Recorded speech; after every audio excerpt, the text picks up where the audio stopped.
Today, the topic of my talk is Beware the Straw Man. That actually comes from one of my books called Beware the Straw Man.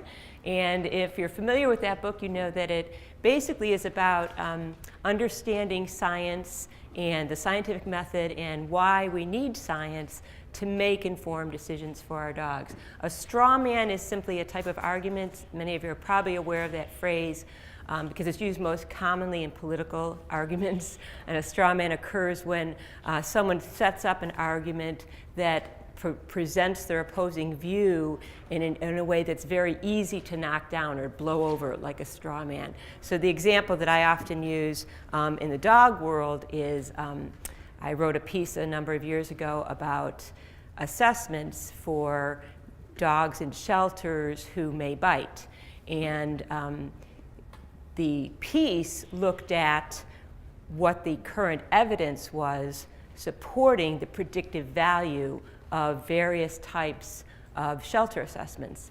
And the conclusion was that there's just not enough research, that we don't have that much supporting research to show that certain types of assessments are predictive of future behavior of a dog in a shelter. And if you went to Trish Lohr's talk earlier today, she talked about some of that research as well. So what happened, the reason this piece was called Beware the Straw Man and called The Straw Man, was that my point was that oftentimes when folks who are very invested in using these tests, and understandably so, because everyone wants to make sure that dogs who are safe go up for adoption, and dogs who are not safe to either go into some type of rehab or don't go up for adoption. So my point was that oftentimes when someone challenges a cherished belief of a group of people, a straw man will be set up. And in that case, the straw man is always, well, if you're not going to use assessments, then you're saying we should put vicious dogs up for adoption. No one says that. No one says that, yes, because we can't use assessments, we're just going to throw everything out into the pet world and, you know, basically you're on your own. Here's a biting dog that's going to kill children. So a straw man is very dangerous because it puts you on the defensive for defending a position you don't even have. And we all fall for this very easily because we're all invested in our opinions. So the reason that I called the book Beware the Straw Man, it's basically saying beware arguments that are illogical or not founded in truth. And here are some ways in which you can hone your critical thinking skills, understand science, and come up with other alternatives. So in that particular case, the response should be, no one's saying we're going to put child-eating dogs up for adoption. What we're saying is, can we do this better? Are there other ways of assessing dogs? And I think actually Trish presented some amazingly good ideas that many shelters are now using, rather than that, you know, one snapshot, let's look at a dog for 5 minutes and determine whether or not he's food aggressive or whether or not he's good with children or if he's reactive with other dogs. Let's look at some other ways. So the response in that case is say, no, I'm not saying that at all. That's a straw man argument. Rather, what I'm saying is, let's reassess, let's see what research there is. And if there isn't any research, what questions should we be asking so that those can be answered through research studies? So what we're going to do today is we're going to talk actually about research and why it's important and how it's set up to help us, to help you as practitioners in the dog world. And how, if you have a particular question you're interested in, and you may say, you know, I want to know, is there research about this? Are there studies that are published? How you can then assess the validity, not only of those studies and the way that they're set up, but of the conclusions that they make. So I want to make this as personal as I can. So I want you to start out as trainers, as practitioners, as veterinarians, as vet techs, as shelter staff. Start out kind of thinking about one or two questions that you have, and it could be about anything that you do in your practice or anything that pertains to dog care and dog training or dog nutrition, because a strong part of my research background is in nutrition. So we'll talk on that about that a little bit, that you have, and kind of carry that question along with you through the talk, because what you'll find is that you can apply everything that I say to any particular talk you have. This is Alice. This is and those of you that are in the same age bracket as mine, you'll get this. Her brother's name is Cooper. And Alice is our youngest golden retriever. And I spend a lot of time with my dogs, just as I'm sure all of you do. And every day that I am with Alice, I have decisions to make. And I have a number of different types of decisions to make. Many of these are mundane. So shall we walk the preserve trail this morning, or should we go hiking in the park?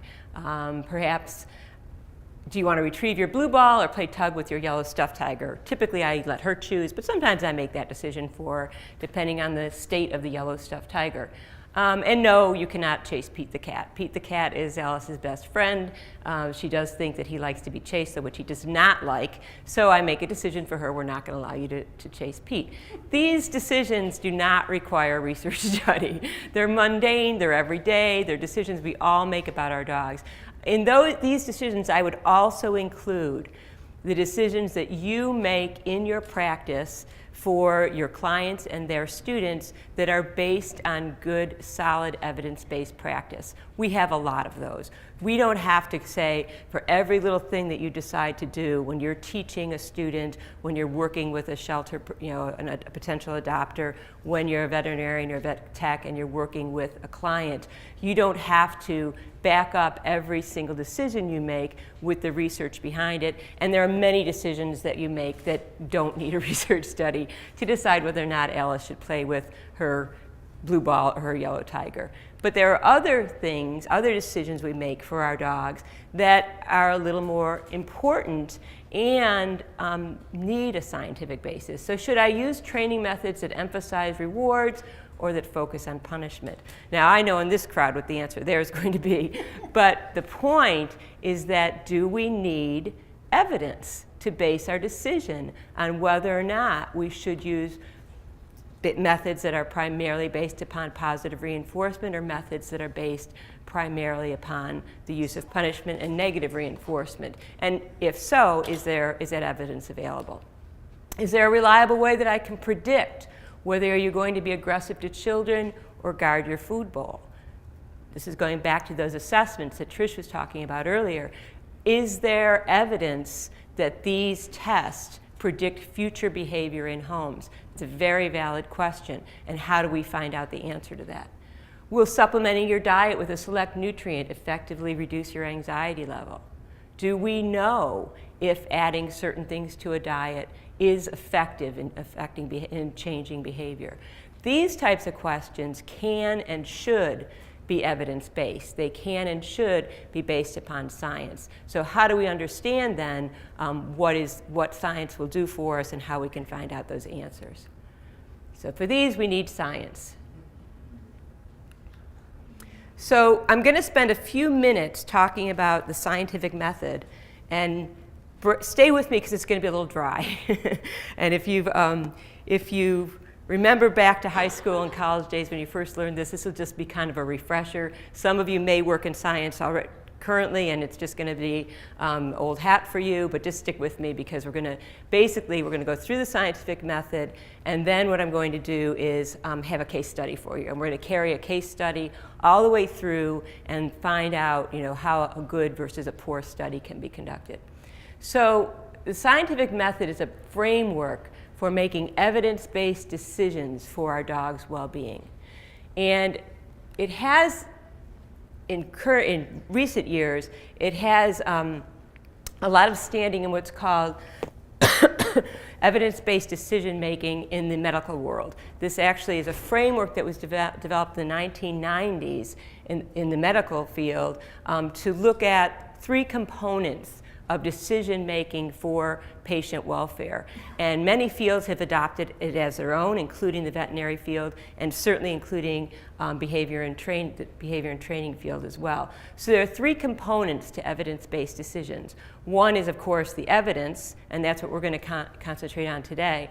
The other two are clinical expertise, and that's basically your training, your background, basically what you understand and know about your field, and patient values. Patient values, I think many of you have been going to Chris's lectures this weekend, and he does a beautiful job of discussing where the owner is at, what their values are, what they're capable of, what their needs are. So what we're going to concentrate, though, on is the evidence part.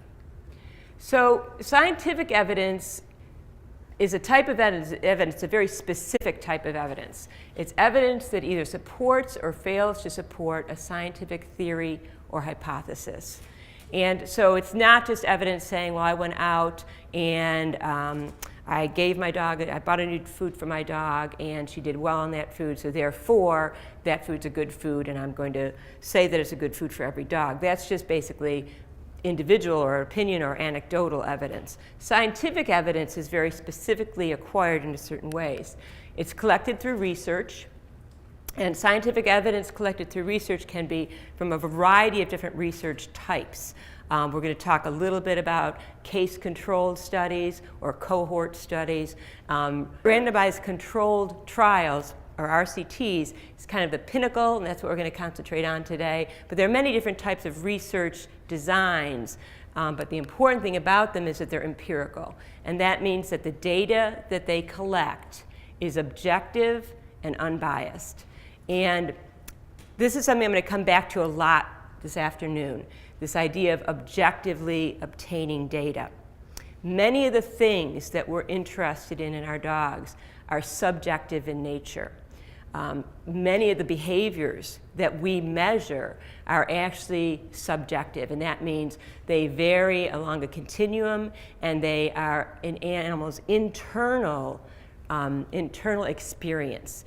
We measure that by their external behavior, but even many times the way we measure that external behavior is our subjective evaluation of that behavior. So a dog who's showing fear, we don't look at it and say, well, that's fear and it has a unit of fear measures of 14.7.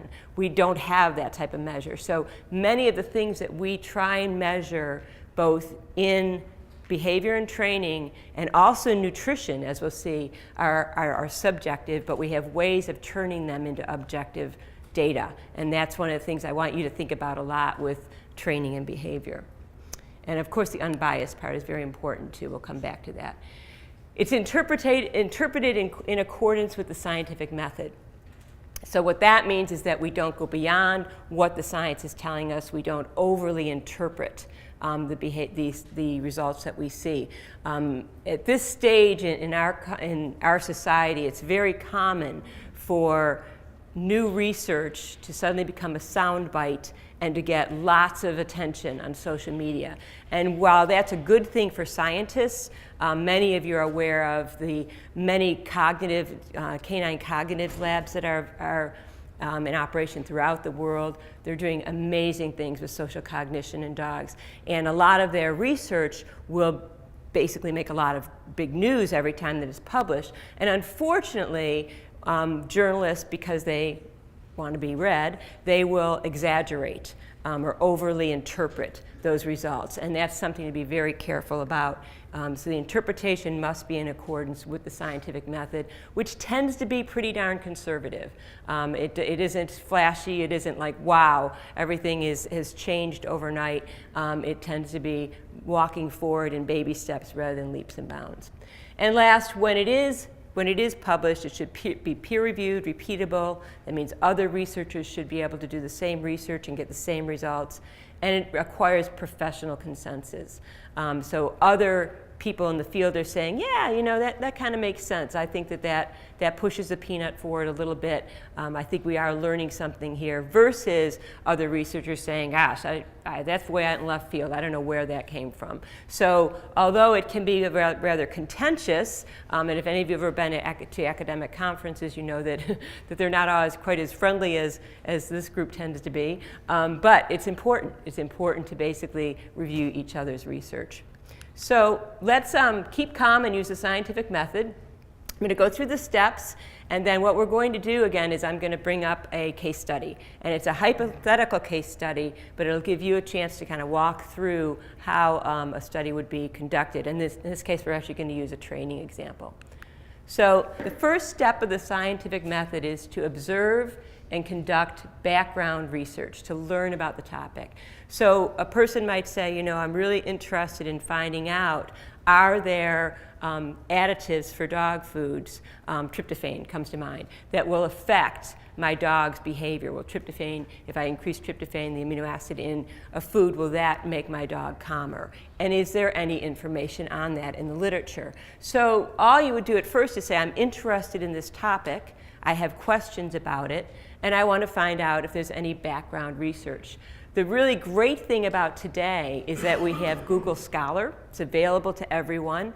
We have a number of very reputable online services. There's one I'm going to talk about a little later called Best Vets. That is a service in the UK that provides systematic reviews of dog research. So it's a really nice way to go and say what has been published on this topic. So first thing you're going to do is just do your homework and learn what's out there and what does it mean. Then you're going to create a hypothesis about your particular question, about your particular topic. And all that a hypothesis is a proposed explanation for the phenomenon that you're seeing. So whatever your question is, you may say, well, okay, I think that tryptophan in a diet is going to reduce dogs' anxiety. That's my hypothesis. The big thing, the most important thing about hypotheses is they have to be testable. So you have to come up with an idea that then it can be followed with a way of testing whether it's true or false. And really, scientists don't say true or false, whether it's supportable or not supportable. So the hypothesis is then tested through controlled experimentation, and data is analyzed, a conclusion is drawn, and the results are shared. So we're going to go through these steps with our hypothetical case study. But before we do that, just keep in mind that there are differences in types of evidence. So on the left, you see the hierarchy of scientific evidence. This is a standard pyramid that's used, and the way that you should interpret this is those types on the bottom, anything listed on the bottom is large in quantity, but has the least amount of credibility. So if you notice, case reports, opinion papers, and letters are low in terms of their evidence, in terms of their strength of scientific evidence. We heard a lot of case reports this weekend. Case reports are great for educational purposes, but in terms of providing research studies, they're not, because they're not controlled at all. They're basically just anecdotal. They're great for educating and for making examples. And at the very tippy top, we're going to come back to this, is meta-analyses and systematic reviews. They're small in number, but they are the most credible because a systematic review involves researchers or scientists who have expertise in a particular field, gathering all of the research studies on a particular topic, reanalyzing them. They take a ton of work, a ton of time, and usually a ton of money, reanalyzing them and saying, what does the bulk of the evidence tell us? And that's what this Best Vets that I just mentioned will do. They are, everyone familiar with the Cochrane Reviews? Cochrane Reviews is it's an organization, it's a nonprofit that does the same thing for human medical, both human, there's a lot of nutrition studies, so they'll do systematic reviews for a number of human medical issues. Question or question? Do you know their website? Cochrane Reviews? I think it's, I always goof it up if it's Vets or it's Best Vets, B-E-S-T-V-E-T-S, and I have it, but I can get it to you. Okay, yeah, I just Googled it, and all I Didn't come up? was Best Vets in Boston.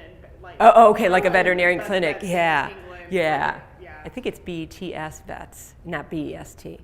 Yeah. Bets. Like bets, yeah, for bets. Yeah, try that, sorry. I think that's what yeah, I have it on my, but I can send it to you for sure. Thank you. Okay, but so I'm gonna examine our hierarchy of scientific evidence in a little more detail in a minute, but on the right you'll see what is not scientific evidence. So YouTube videos, as fun as they are, so cat videos are out here, I guess. Personal anecdotes, gut feelings, parental instincts, some guy you know who, if you've read any of my books, you know that's Joe, neighbor Joe, who happens to know a lot about dogs. Websites, certain websites. So it doesn't mean that these might not provide some information, but you should never take them as hardcore scientific evidence. So you want to be very selective in what you consider to be scientific evidence. So let's look at the scientific evidence in a little bit more detail in terms of dog research. Remember, those types of papers or evidence that are on the bottom are those that we have the most quantity of, but that are the least supportive. So it doesn't mean that they're not credible, it's just that you should basically say, okay, I need more than this. So on the very bottom, and this is again with dogs, in vitro studies and research in other species. If anyone went to Dr. Haug's talk yesterday about the gut biome and how that affects the brain and how it affects anxiety, it was an amazing talk. And what she did was she looked at research primarily in rodent species, in research species, and showed that what is happening in an animal's intestine in terms of the bacterial populations, in terms of the biome, that affects hormones and stress hormones and the brain, the function of the brain, and can affect that animal's response to stress and anxiety.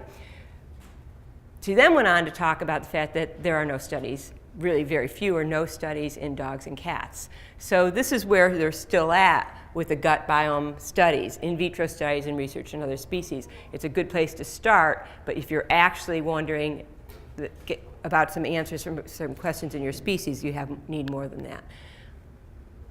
Case studies and case reports with dogs. A case study is simply taking a particular instance of a particular animal, either a behavior problem or a disease, and showing what that animal did, reporting on it, what the intervention was, and what the outcome was. They're extremely helpful for educational purposes, and I think all of us have benefited from case studies this weekend. But they are not helpful in terms of research because they're not controlled and they're anecdotal. They're just a single example. In one case, there's something called case-controlled studies, and that's a little bit different. A case-controlled study is a retrospective study.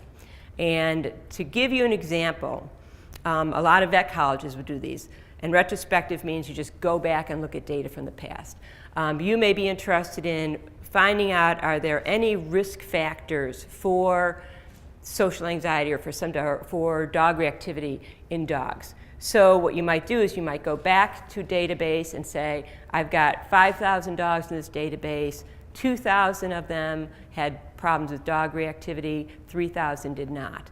And then you'll basically look at the various demographics of those cases and say, well, are there any factors that differ between these two groups? And oftentimes what they'll do is they'll pair them, so you would match dogs with age, breed, all types of different background criteria, and then determine, are there any differences between these cases and the controls that indicate what might be happening in dogs who are dog reactive. So that type of study is really helpful in coming up with stronger hypotheses to then go and test further. Case-controlled studies are similar also to cohort studies. And a cohort study is similar in that you would take a group of animals and you would pair them. A cohort is just basically another dog who has similar demographics. So it might be breed matched, it might be age matched.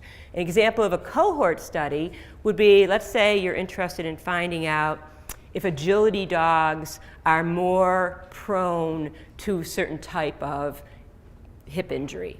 You might say, okay, I'm going to take 400 agility dogs, and I'm going to take 400 dogs, half of them do agility, half do not. I'm going to pair them as cohorts, and I'm going to age match, sex match, breed match, match everything demographic, maybe even where they live or the type of living situation they're in. And then I'm going to follow those cohorts for the rest of their lives. And I'm going to find out then what types of injuries do the agility dogs get, what types of injuries do their matched cohort get, and compare those things. So a cohort study is basically like a case control study but taken over time. Those are both very valuable, but they don't show you what interventions you could do. They just really will show you risk factors. They're not going to tell you what interventions you might do to prevent those problems, but they're very valid research. The gold standard are randomized controlled studies with dogs. These are, we'll talk about why they're so important, but they're considered the gold standard because they follow the scientific method and because they ask specific questions that specific data are collected and specific answers can be acquired. They're difficult because they are expensive. They take a lot of time. They take access to the right dogs and owners or a kennel if they're doing a kennel dog situation. But that is the pinnacle. The uppermost, of course, is a systematic review that I talked about earlier that involves taking all of the published studies that have been published to date and comparing them, reanalyzing them, and saying what does the bulk of the information, what does the bulk of the data tell us. For dog studies, there's very few of these. I did do I think it's in Beware the Straw Man. There was a systematic review of the issue of hypothyroidism and aggression in dogs. Some of you are aware of that. I think Dr. Packel talked about a little bit this morning, not aggression, but the fact that hypothyroidism certainly can affect a dog's behavior. That's known. But there's been a theory for a number of years that hypothyroidism is a risk factor for certain types of aggression in dogs. And when the systematic review was done of this, because there are a fair number of papers that have looked at them, most are case-controlled studies, the conclusion at this point is that it does not seem to be a risk factor for aggression in dogs. It's certainly a risk factor for behavior changes, but not for aggression. That's one of the few systematic reviews that I've seen for behavior-related problems in dogs. They're more for nutrition than behavior, but in dogs overall, there just aren't enough studies out there to see them. And again, they're very expensive to run. So this is where we're going to start our case study. And it's going to be an experiment with touch then treat. And this is hypothetical because we're going to basically tie in a training procedure that I use at my training school, and I'm sure many of you use with your own students or with your own dogs, with another procedure called priming. So let's first just look at what touch then treat is. Touch then treat is just classical conditioning. It's a training technique that we use to teach dogs to accept and enjoy being handled. At my classes, we start this first week of class, and we start it with very minimal handling. So it's touch a paw, give a treat. And we emphasize the sequence of that is always touch, then treat. Some of you may have heard this is trigger then treat when it's actually counter conditioning. This is classical conditioning. These are not dogs who have been sensitized to touch. They're not fearful. These are just adolescent goofball dogs who need to learn to accept and enjoy being handled. So we teach this, we just call it touch then treat. I know I didn't invent that. Many people use the same phrase. You may have a different tagline for it. So we start by just touch a foot, give a treat, touch an ear, give a treat. We always say we want dogs leaning in for that touch before we move on and maybe hold the foot a little bit longer, hold the ear a little bit longer, maybe pick up the ear, look inside, give a treat. So it's just a very simple and very easy classical conditioning technique to use with pet owners to help them to teach their young dog to accept various types of handling. The other reason we use this, and again, I know I'm preaching to the choir here, is that we make the point that oftentimes pet owners inadvertently only touch their dog's ear when they need to medicate it, or they only pick up their dog's paw when they're going to cut nails, or they only look at their dog's teeth when they're going to brush teeth. So very quickly, we do get a problem of the dog sensitized to that handling where they say, I don't like it because reaching for me, reaching for my collar, reaching for my ear, 99% of the time is predictive of something uncomfortable happening to me. So we call this money in the bank. We just say, we want 90% of the time your touch to predict something good, and only, if you can, less than 10% of the time your touch being predictive of something uncomfortable. Because we do have to medicate dogs' ears, we do have to trim their nails, and we do have to brush their teeth. Okay, so the goal is a CER, conditioned emotional response, a pleasurable conditioned emotional response to handling. Simple exercise. Everybody's probably on board about that, right? Okay. There's another psychological phenomenon called priming. Priming actually is a type of classical conditioning. It's been very heavily studied in the human realm, in human psychology realm. Priming simply refers to the exposure to one stimulus influences the response to another. We are subjected to priming all day long, every day. So an example would be, you're at home and you get in an argument with your teenage son. He's just being a teenage boy. You're cranky because of that argument. You go to work, you see a coworker. They have not brought a report that you expected to have on your desk that day, and you become uncharacteristically angry with that coworker. You were primed to be angry because of something totally unrelated to your coworker. That happens to all of us. Or you're driving to work and something that wouldn't normally bother you at a red light, you're suddenly flipping someone the bird. So priming happens all day long to us. And it happens to our dogs as well. In fact, you probably advise people about priming when you talk to them about what they might have done with their dog before they come to see you, or some things that might have happened during the day. Because you intuitively know that other stimuli, exposure to certain stimuli, will affect the dog's reaction to other stimuli. The interesting thing is that many types of priming, we talked about this in my first talk on Friday, and their effects on our behavior take place completely unconsciously. We can be manipulated so easily. It's kind of scary, actually, what some researchers have done. We can be manipulated so easily and unconsciously by priming effects. So let me give you a couple examples. This is our evidence in other species. So remember, the first step in the scientific method was to collect information and to learn, to observe the phenomenon. And so we're going to actually learn about priming in humans, because that's where the vast majority of the research has been done. And so there is quite a bit of evidence in humans about priming. In fact, there's so many studies, entire books have been written about it.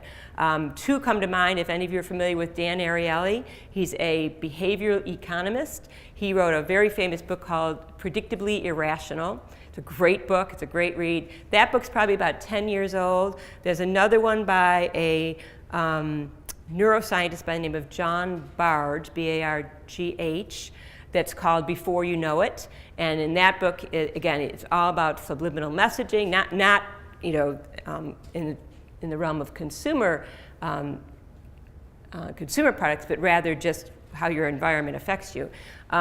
So there's a great deal of evidence about how we can be easily manipulated by this priming effect. So in humans, one of these areas of study is this whole idea of how we feel inside and how that's expressed behaviorally. So traditionally, we think, I feel happy, something good happened, I smile. That's the behavioral outcome of that. Or I feel unhappy and I frown. We also think in our dogs that I feel happy, I smile, and I feel unhappy, and I frown. That is the traditional sequence that we are accustomed to accepting in terms of how we work, how emotions work, and how the expressed behavior works. And that is true, but there also can be some priming effects with these.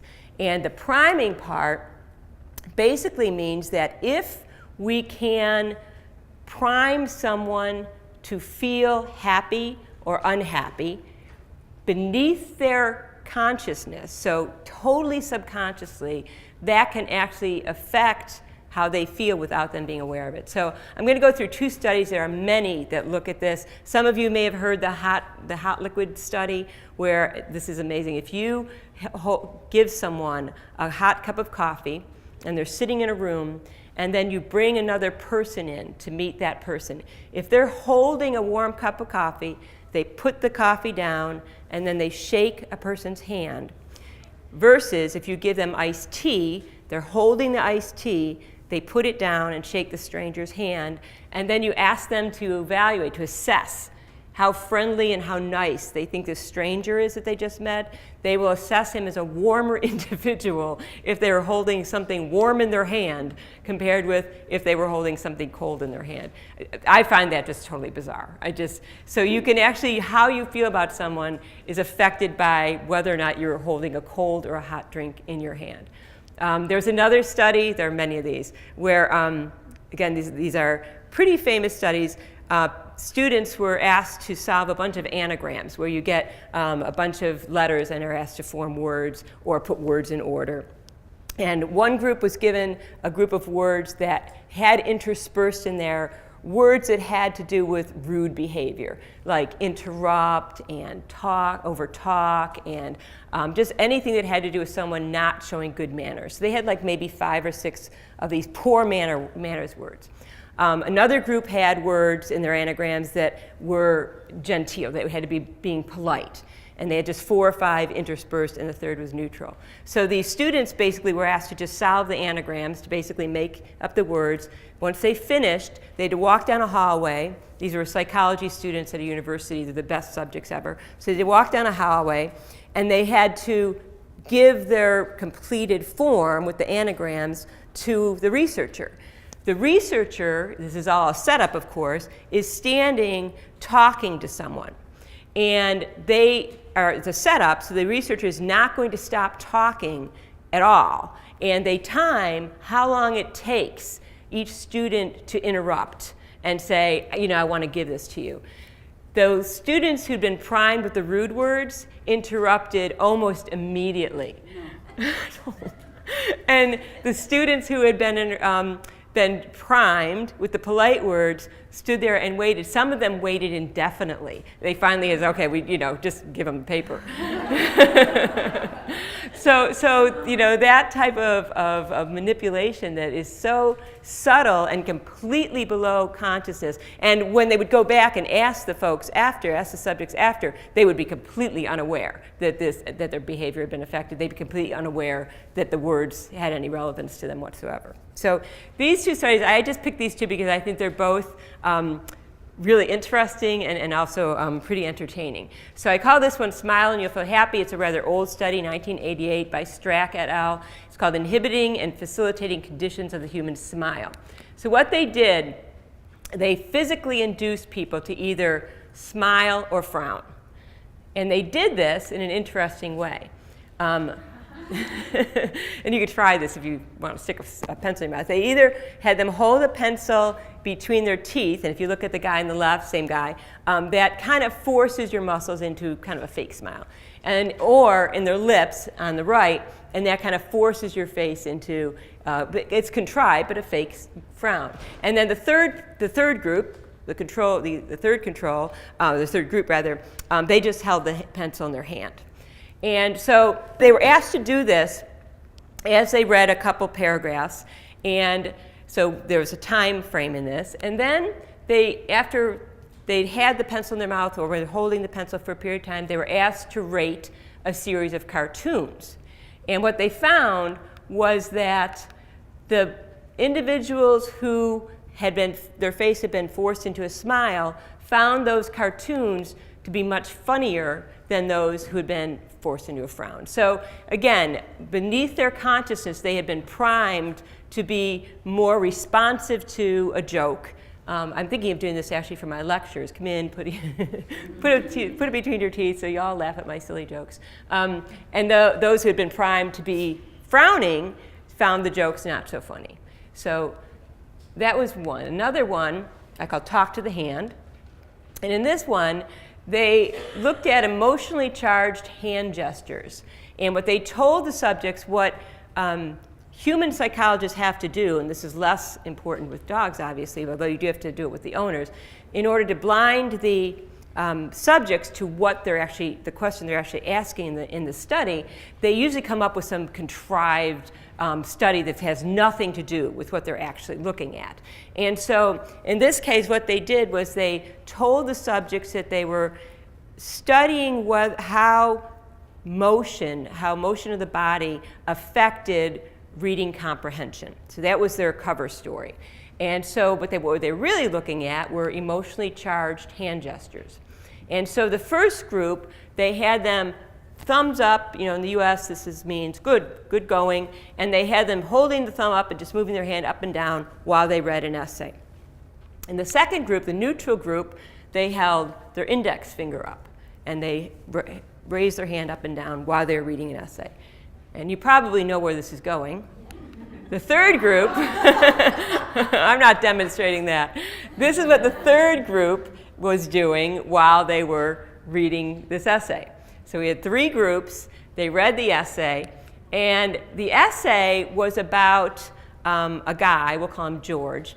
And the essay said that George was renting a home or a house from a landlord, and George was disgruntled, and he decided not to pay his rent because his landlord had not done the repairs that he had promised to George. So it's just a little essay about George not paying his rent. And they then completed a questionnaire saying, what did you think of George? How do you evaluate George? And what was interesting was that those who used the positive motion said, George had a bad break. The landlord didn't do what he was supposed to do. George is basically a good guy. I'd give him a break. I think George, his landlord should step up, do the repairs, he said. This is not George's fault.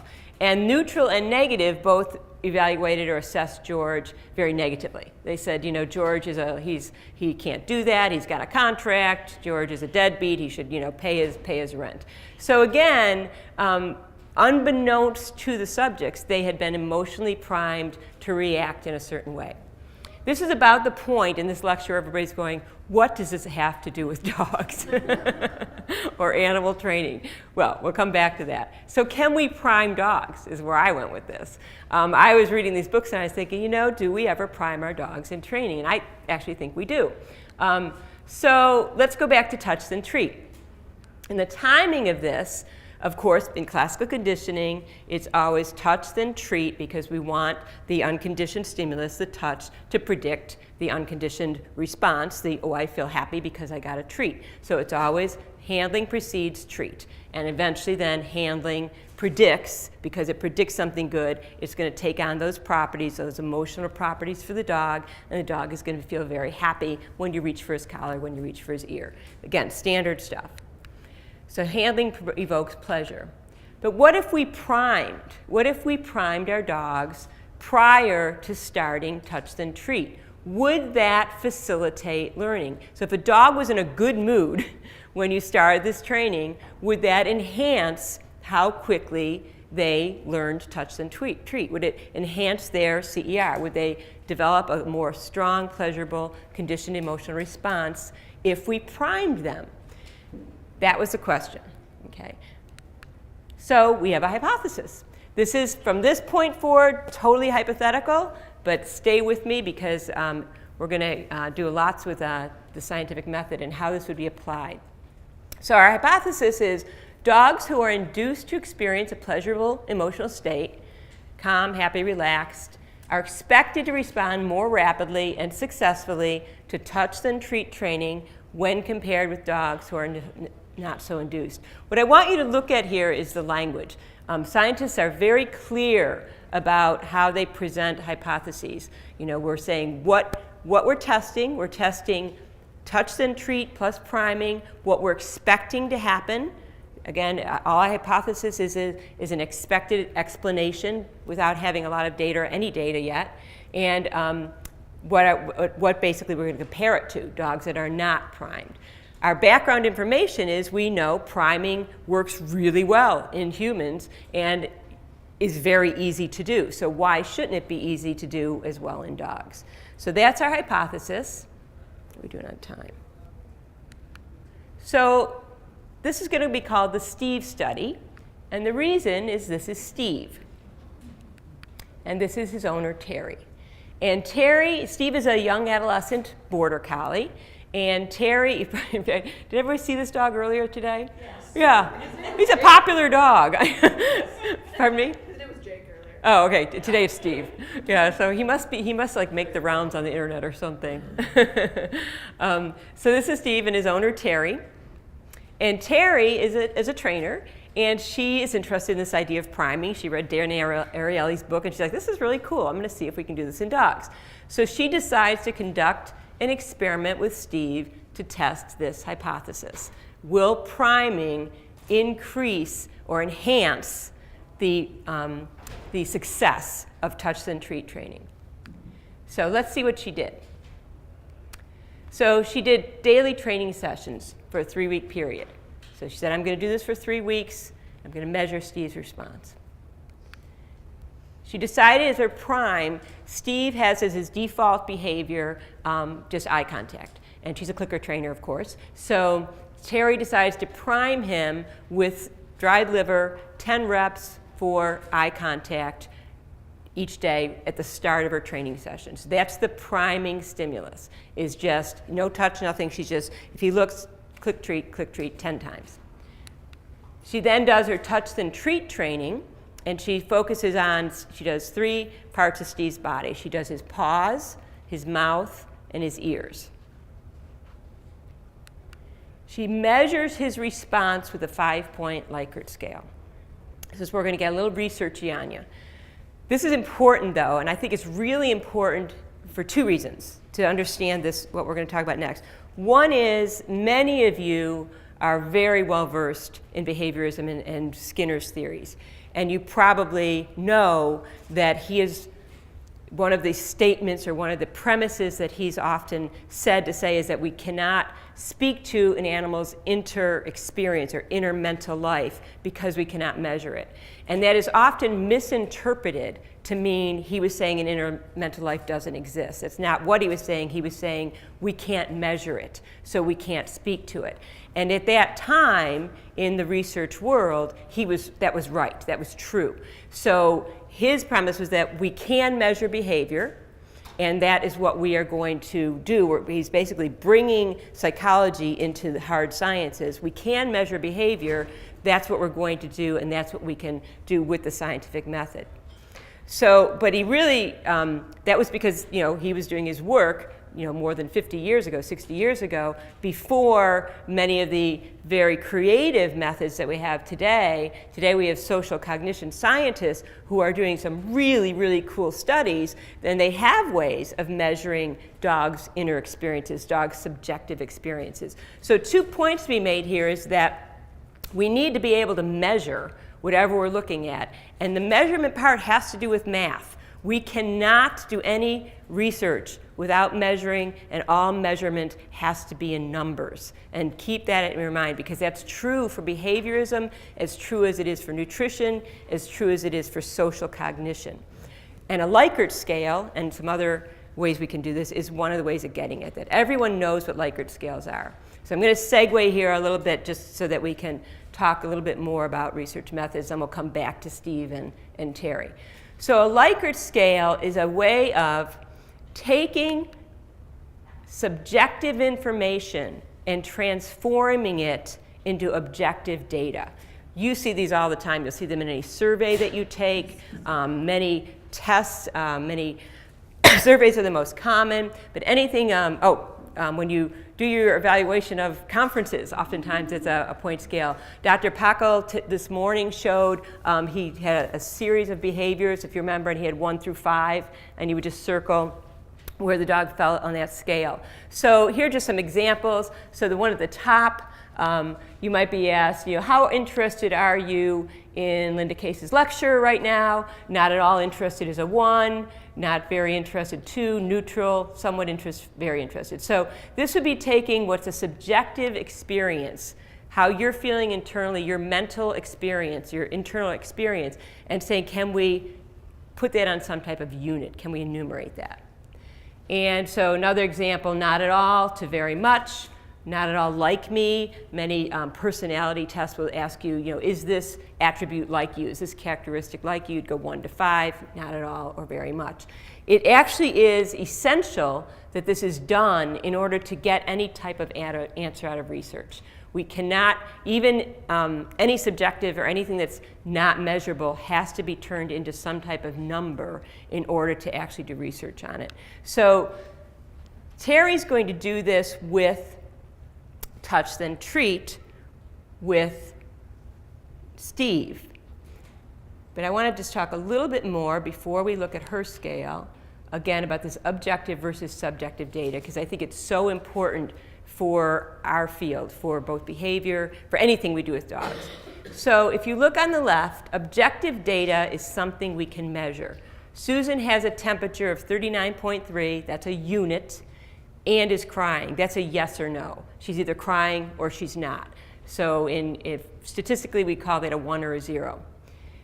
That's objective. That's something that's measurable, and we can put that on some type of unit scale. The subjective is Susan says, I have a really sore head, and I feel really tired. That's her internal experience of that same thing. It's the objective part, though, that we have to be able to get to in order to do any type of research study.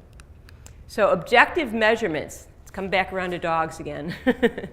Objective measurements are measured in repeatable, standardized units that have been clearly defined and recognized distinctions. So that does include a Likert scale. The standardized units is really helpful because there's not going to be then any wiggle room or any variance among people who measure it. So if I take someone's temperature, then someone else takes the temperature, it should be the same with a standardized unit. Not so much as you're probably thinking with the Likert scale. So in examples of objective measures, a dog's height at their withers. How many inches is that dog high? The only variance we'd see there is perhaps if someone measures poorly or one person's pushing down on their coat and another. But in general, it's a pretty accurate and pretty standardized measure. Her weight in kilograms or pounds. Coat color. How the heck do we objectify that? Well, what we do with that is that we take those colors. So let's say I talked about Labrador Retriever colors. Let's say chocolate, yellow, black Labs. We code it. So it'd be like 1, 2, 3. And then when we do statistical analysis, we can actually describe a population or a sample size rather based upon how many 1s there are, how many 2s there are, how many 3s there are. So again, things that are descriptive, coat color, ear type, we actually code those into numbers. And again, that's really important because we can't do anything with them otherwise if you don't code them.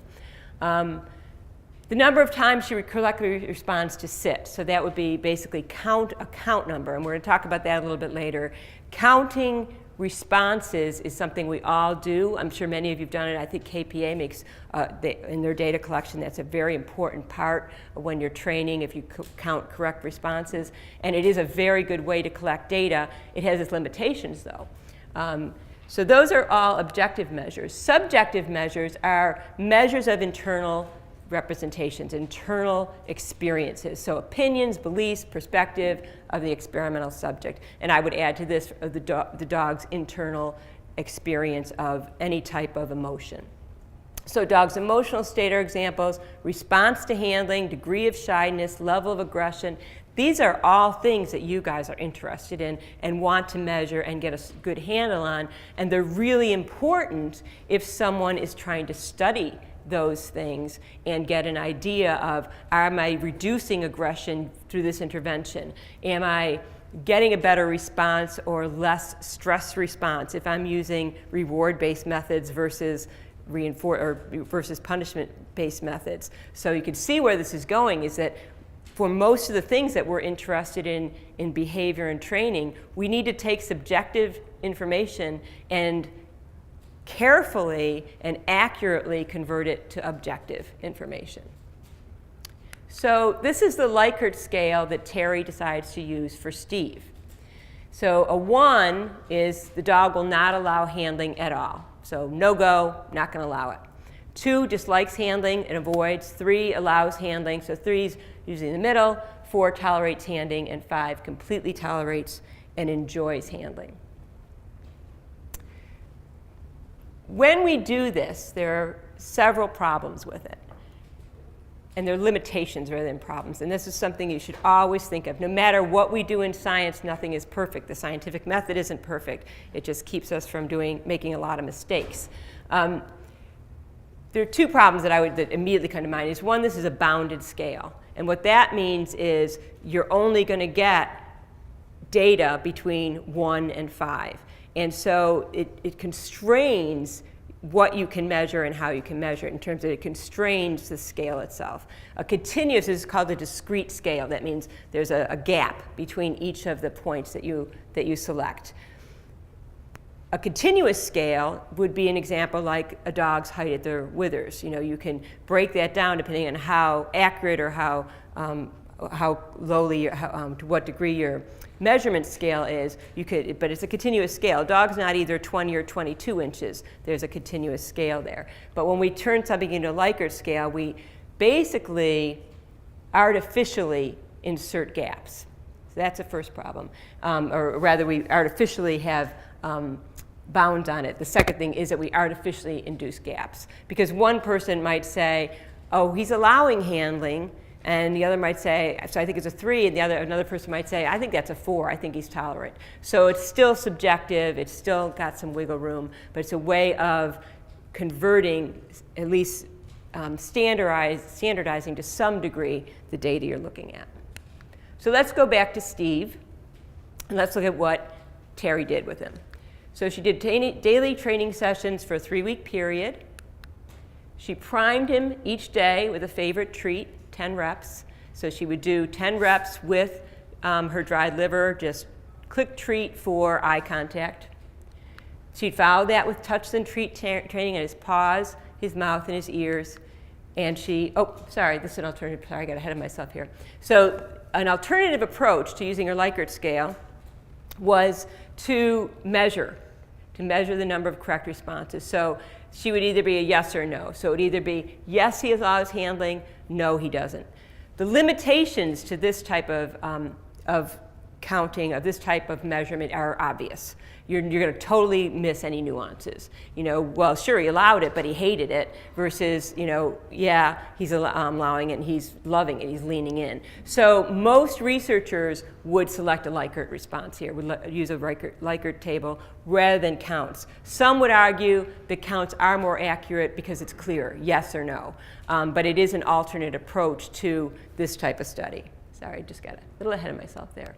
All right, so let's say that she did the Likert scale. I'm going to give you the results, and then we'll go from there. So she went ahead and did her study for 3 weeks with Steve, and there are a few things to look at here.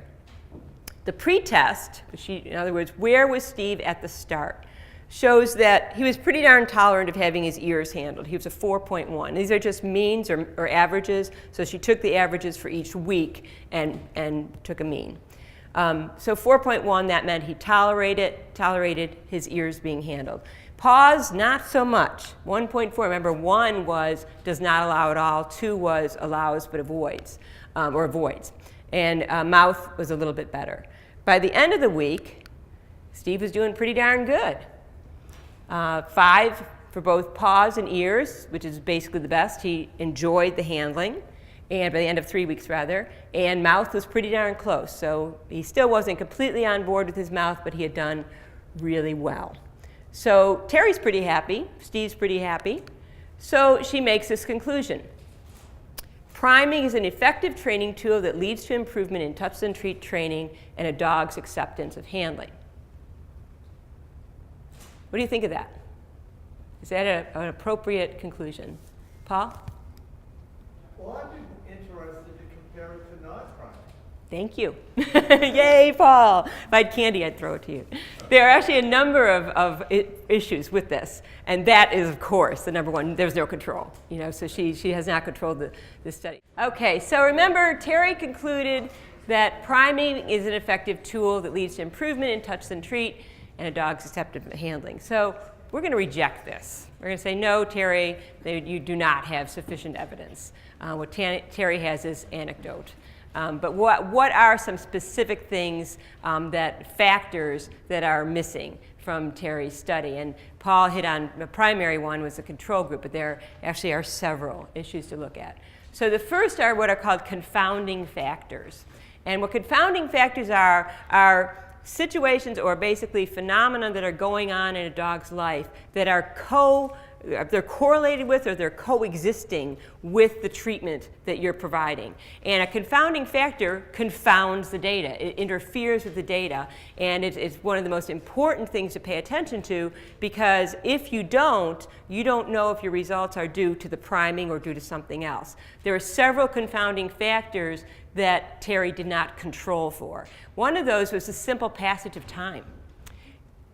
Remember we said that Steve was a young dog. He's just an adolescent. Steve grew up, 3 weeks isn't very long, but he did mature a little bit during that time. So Steve might have become more comfortable with handling just because he got older. And this is especially important. As I mentioned, my background in research is mostly nutrition. Many of the nutritional studies that I was involved with were long-term studies. I'm going to talk about them a little bit longer and more in the second hour, but a lot of them had to do with, do dogs respond to something in their diet that is supposed to control osteoarthritis? Or do dogs respond to a diet that we're going to follow over 6 months and see if it allows weight loss? So that's a long period of time.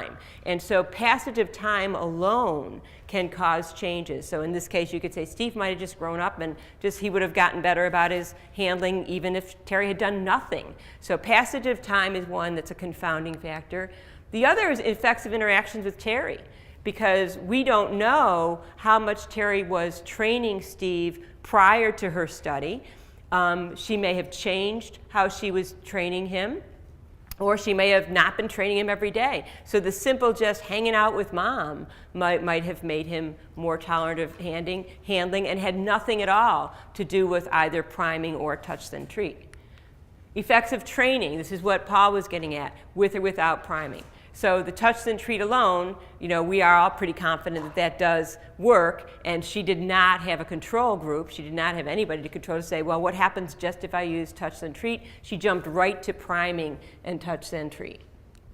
So what these three confounding factors tell us is we need control groups. And for this particular study, this is the reason I use this particular example is it actually has a need for what's called both a positive and a negative control group. We tend to always think, oh, you just need one control group. This type of study needs two. So it can be very expensive to run if you're doing it the way it should be done. So the confounding factors tell you need a control so that you could say to yourself, the only thing that was different about my treatment group was the treatment I added in. Everything else was the same. I measured animals that did not have that treatment. So those are the control groups, the control animals. So that is the first problem that poor Terry had with her Steve study. The second was her bias. Terry had confirmation bias. She went in, if you came to my first talk on Friday, confirmation bias is something, it's one of those subconscious biases that we all have. We have a belief in something that we think is going to work. She was very excited about priming. She read Dan Ariely's book. She's like, this is such cool stuff. If we can do this to humans, I can do this to dogs. So I'm going to go ahead and do this to my dog, and I'm sure it's going to work. There's no way she would have gone into this without confirmation bias. There also is very likely a placebo effect. In other words, she did something, she expected it to work, she saw a response. And that would affect how she measured. So she might have seen a 3, but actually bumped it up to a 4 because she had a placebo effect going out. She did something, so she's expecting that to have a positive response. It's related to confirmation bias, certainly. And the third is called the Hawthorne effect. As I mentioned, my background in research has always been nutrition. And my role in the pet food industry for many years was as a science writer. And so what I would do is I would come into projects usually pretty early on, know what the researchers were doing, what type of data they were collecting. I knew enough, I knew how to do statistics well enough that could be dangerous, but I did basic statistics for them. And then I would take the raw data and I would do the background research and I would write the paper for them and publish it. And their names would get on it, but they would pay me nicely to do it for them. So when I was doing this, we were involved for a long time with what are called in-home studies. And I loved these studies because in the nutrition world, many studies are done with kennel dogs. These kennel dogs live great lives. They're not, we're not in the 1940s when research dogs did not live great lives. Things are well regulated, and the particular dogs in these kennels at this particular company that I worked for did have a nice kennel, but they were kennel dogs. They were not pet dogs. And so we were doing in-home studies, which means we were recruiting people, or the researchers were, because I was, again, the writer, and we would say, okay, we have this food that has, we know your dog is at this level of osteoarthritis, we know you're having some problems with them walking, we have this food we're testing. They would do control groups. They would basically, some of the dogs would get the diet that had the additive and the others would not, and then we'd measure how they were doing. The Hawthorne effect is a really interesting one. It happens when you enroll someone in a study and they know they're enrolled in a study, they change their behavior not only in the thing that you're looking at, but in other ways. So we saw this often in that people would suddenly start walking their dogs more, or they would report feeding them differently. And I think a lot of this is because they know they're being watched and they know they're being recorded, so they kind of shape up for it. So the Hawthorne effect is really important, though, because Terry might have been doing some things differently because she knew she was now measuring this. And something as simple as measuring a response can change your behavior towards that animal in other ways. And so it's a tough thing to control for, but you have to be aware of it, especially when there are a lot of variables going on. So she probably was subjected to that too. And so what this means in terms of good study design is the need for blinding. And that means that Terry, or whoever's measuring the response, has to not know what the treatment groups are. She clearly knew. She had confirmation bias, placebo effect, and Hawthorne effect going on. She was bound to succeed by the way she set up her study. The third one is that Steve ain't stable. And this is not a derogatory comment about Steve the dog, but the fact that there's variation over time. And this is going to get a little into statistics, but again, I'll give you lots of dog examples. So I think you can get it intuitively without having to think about math at all, just by thinking in terms of all the dogs we know and live with. So we look at variations within and between, or among. Variations within a dog over time, and even within a day, circadian rhythms, all types of things affect a dog's behavior. So when we're measuring a response, if that's to a training intervention, a behavioral intervention, or a nutrient intervention, even the same dog is not likely to respond the same every time we measure that response. And so what I want you to start thinking about is waves of frequency. It's how I always like to visualize it. So Steve, let's say he's a pretty stable guy. Let's say he doesn't, he's not anxious. He has a good relationship with Terry. So his variation may be pretty moderate, in terms of, well, today he's really interested, so his response is going to be pretty high. Maybe it's going to dip a little tomorrow if he's tired. But he's not going to, just his response to the touch and treat is not going to be linear. It's going to just be up and down, up and down. So he's going to vary over time. The other thing is there are variations among dogs, and that's the big one. You probably all intuitively got this, is that Steve's one dog, and so we know that Border Collies learn differently, certainly than Golden Retrievers. And again, not every dog's an individual, but there are generalities of dogs differ, both as individuals, as breeds, shelter dogs versus kennel dogs versus dogs who were raised in a home, early weaned dogs. There are all types of factors and variables that affect a dog's response to training, to a particular treatment. They affect a dog's response to any nutrient intervention as well. So a single Steve is an anecdote. We need multiple Steves. So this problem tells why we need samples. And a sample, specifically a representative sample, think of it as plucking a bunch of dogs from the general population and doing that repeatedly. So you pluck a bunch, look at them, pluck another bunch, look at them, and each of those is a sample. But each time you pluck a bunch, that is not going to be the same sample. So variation looks at how much variance, or how these dogs vary in general as you pluck each sample out of your population. So the fact that there's variations within dogs and between dogs tells us we need samples for studies. So Steve's studies are everywhere. We all have an N of one, and most of us have an N of more than one. We all have our opinions, experience, anecdotes. We all have a Steve, but a single Steve does not a study make. It doesn't mean that this experience is invalid. Doesn't mean that you shouldn't learn from it. Doesn't mean that you shouldn't talk to others about it. It just means don't take the single Steve study and say, okay, now priming works, we're going to apply it to all the dogs, because we just don't know from a single Steve study. So while not infallible, the scientific method is constructed to prevent or minimize bias. So remember, Terry's bias occurred because she wasn't blinded. To test sample groups that are representative of a population, we're going to explore this a little bit more, that we need groups, not a single dog, and to prevent us from coming to conclusions that are based only upon our biases, our intuitions, and our dear and beloved and very smart dog, Steve. So this is why we need the scientific method. This is why we need studies, not individual ends. So Terry's solution, so Terry learns all this. She's, okay, I got it, I understand it. So her solution was to invite more dogs to participate and repeat her study. So she said, I know this now. I need to do groups. I need to take samples. I need to have controls, and I need to control bias. So Terry sends out an email, and she invites all of her friends to come and participate in her study. And her friends show up with their dogs. And this is her study. Every time I do this lecture, people immediately get it. Immediately get it. But people intuitively get this. Okay, you need to actually have a representative sample of your population.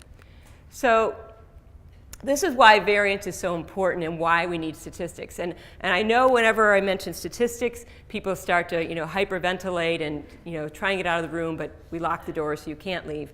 But what I want you to think about is statistics. I had an amazing mentor in graduate school who was a statistician, and he had this dry sense of humor. And a buddy of mine and I would sit at the front and we'd listen. We'd laugh and laugh, and the rest of the class would be like, this guy is not funny, because he had a mathematician's sense of humor, and he was really funny. And what he had said to me, and I ended up TAing for him because he was such an amazing teacher and mentor and professor, was he said, Linda, you have to look at it as statistics telling a story. And once he said that, and you start to look at it, is that all that statistics is taking the information that the animals are giving you, enumerating it, putting it on a numerical basis so that you can measure it, and letting it spit out back to you what the answer is and tell you the story that study is trying to tell you. And once I took that to heart, and got through the math part, because the math part is hard. Now we have computers that do it even better for us, so that's nice. It really helped to understand why we have to do statistical analysis on studies. So, as I mentioned earlier, we all intuitively know. Oh, question?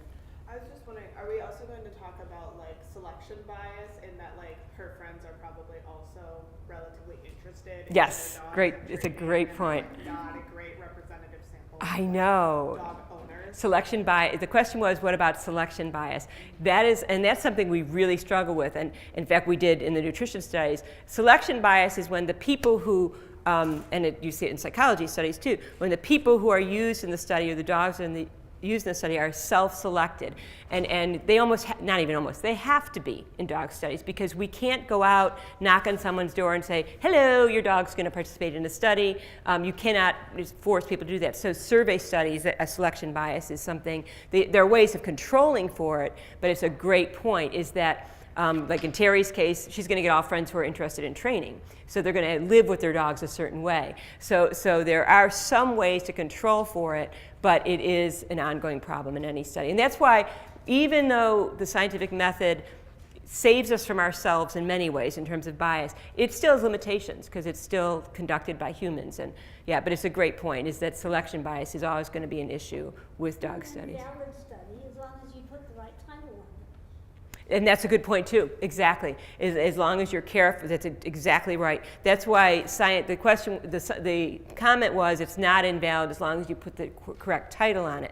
It's exactly right. That's why scientists are so careful about the verbiage they use. They're not going to say, now all dogs should be primed. And what we'll talk about at the very end of how you make your conclusion. Okay. But it can limit your use of the data, though, too, unfortunately. Okay, so height at withers, coat color, coat length. We talked about all these things. Degree of territorial behavior, sociability with other dogs. These are all, again, subjective measures that we have to make objective and measure the variance as well as the response to our treatment. So tolerance of handling is what we're looking at for this study.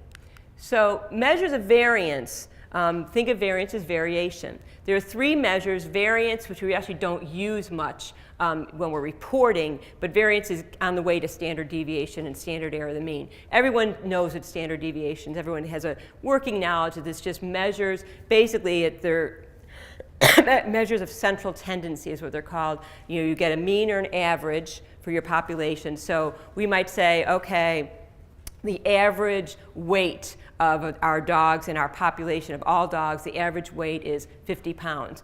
The variance and the standard deviation, the standard error, measures how much variation there is around that mean. So there are measures of central tendency in that if it's a very tight population, that you have just a few breeds that are all about the same size, your variance is very low. If you have a wide selection from Chihuahuas to Great Danes, your variance is very high.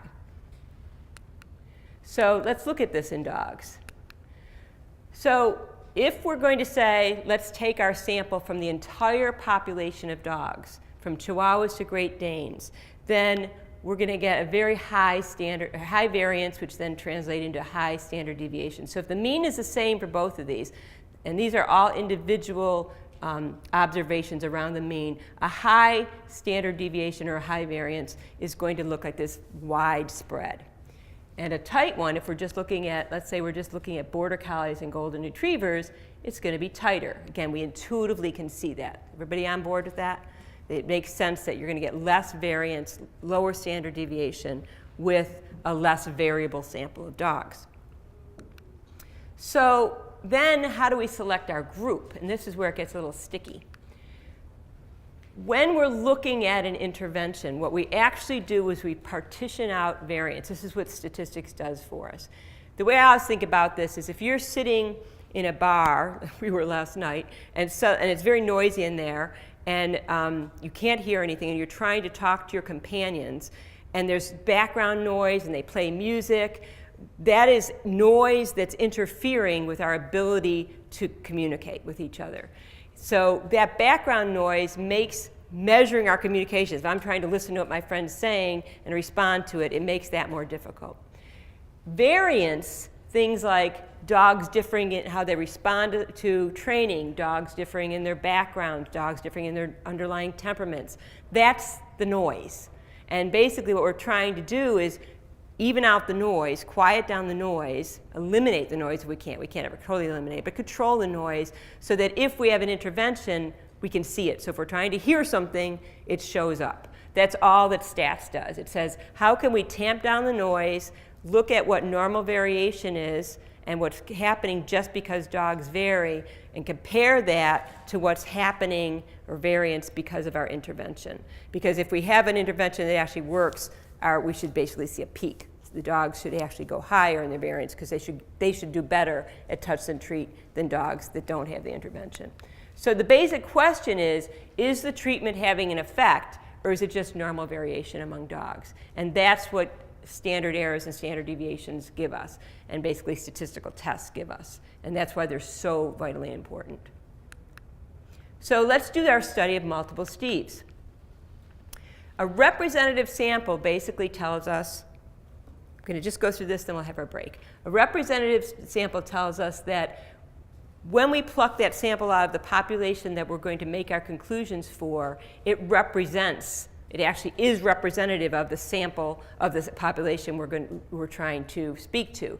So if we select all the dog breeds and we say we're going to select from everything we know, that's going to have, again, a higher variance, no matter what you're looking at, because these dogs are going to vary in many different ways.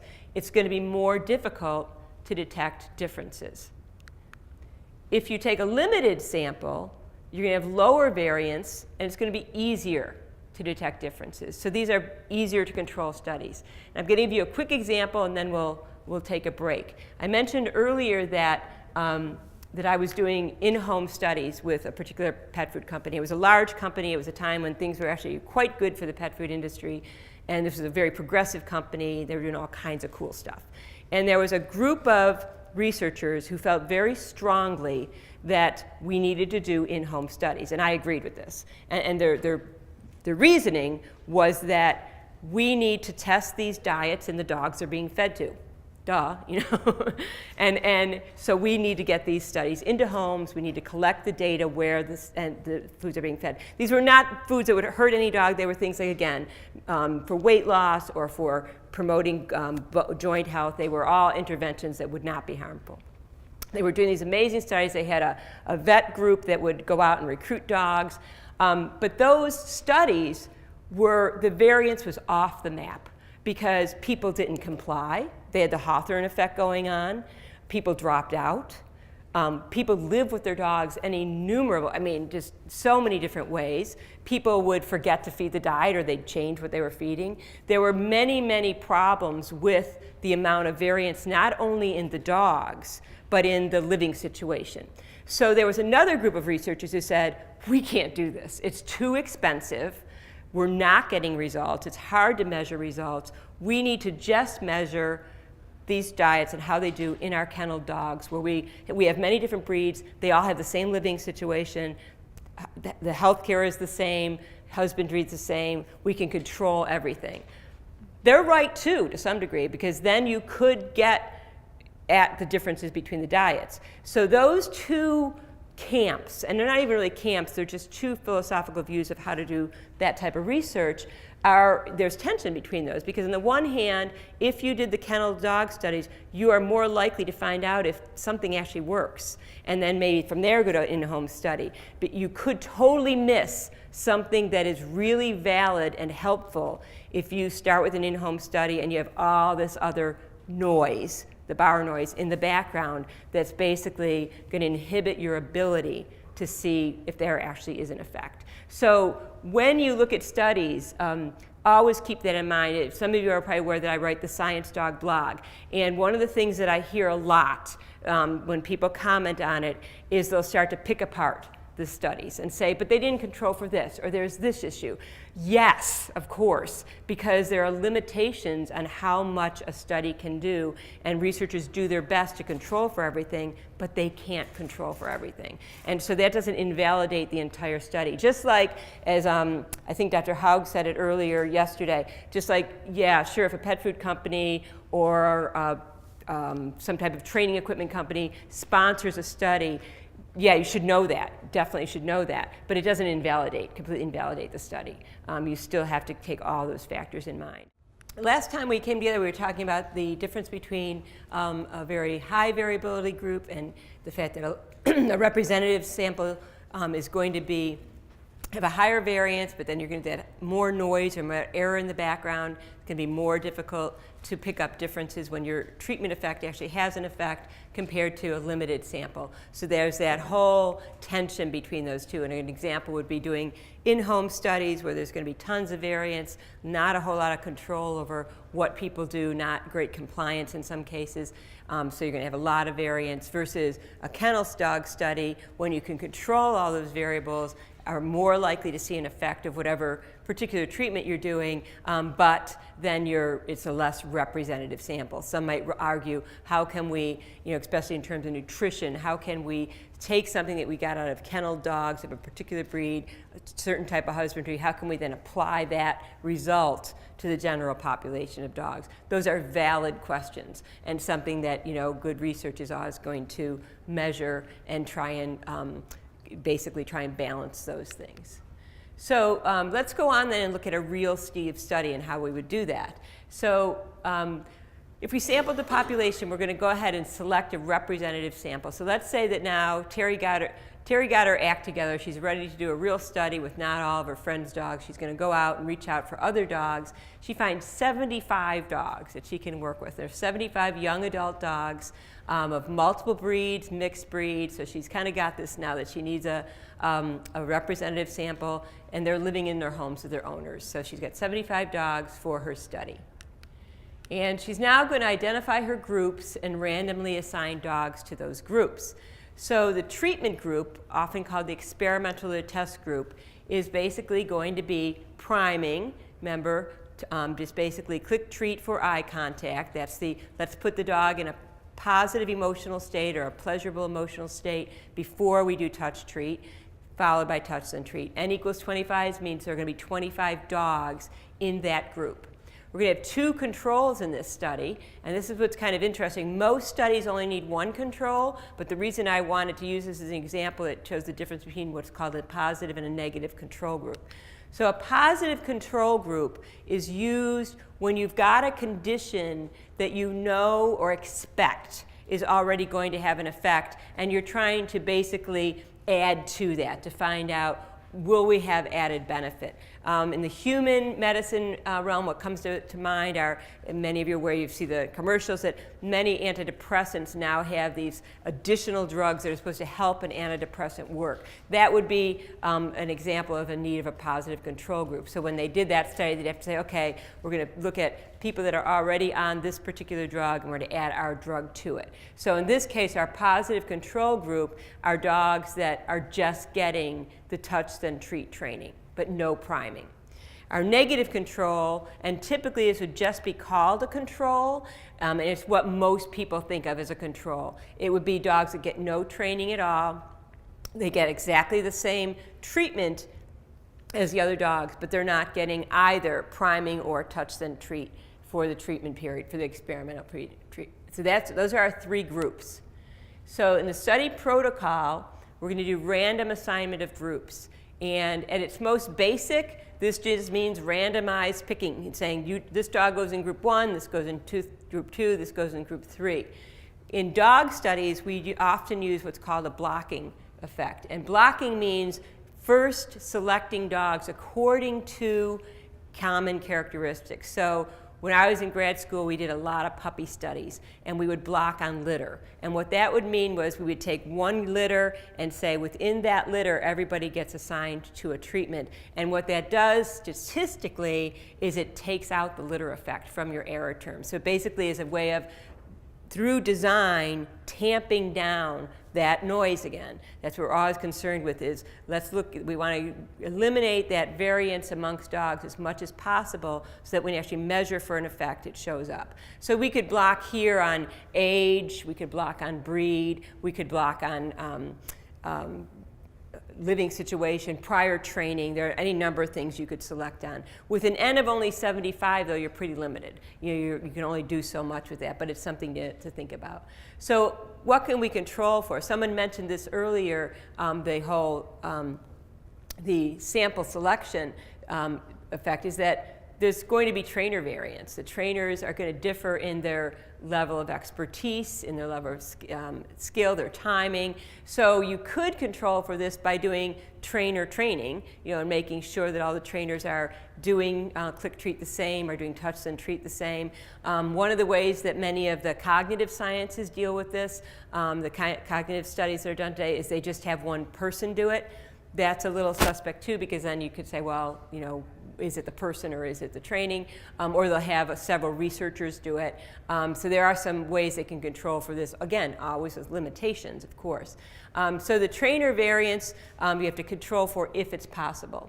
Rater variance, basically, remember we talked about blinding, the fact that Terry was actually scoring her own dog. That's a bias that we really can easily avoid by having the trainers or the owners do the training, and then in terms of scoring, you have an impartial or an unbiased observer who does the scoring. So if you have multiple scorers, multiple raters, we actually can test for what's called inter-rater reliability. There's a very easy statistical test that says, does a 4 mean the same thing to every rater? If I score something as a 2, are 4 other people going to score that as a 2 as well? So that's actually a relatively easy thing to control for, but again, something that the researchers have to be aware of and put into place. So one of the reasons I bring these things up is that I really want folks to get a sense of how much work and time and detailed goes into a study.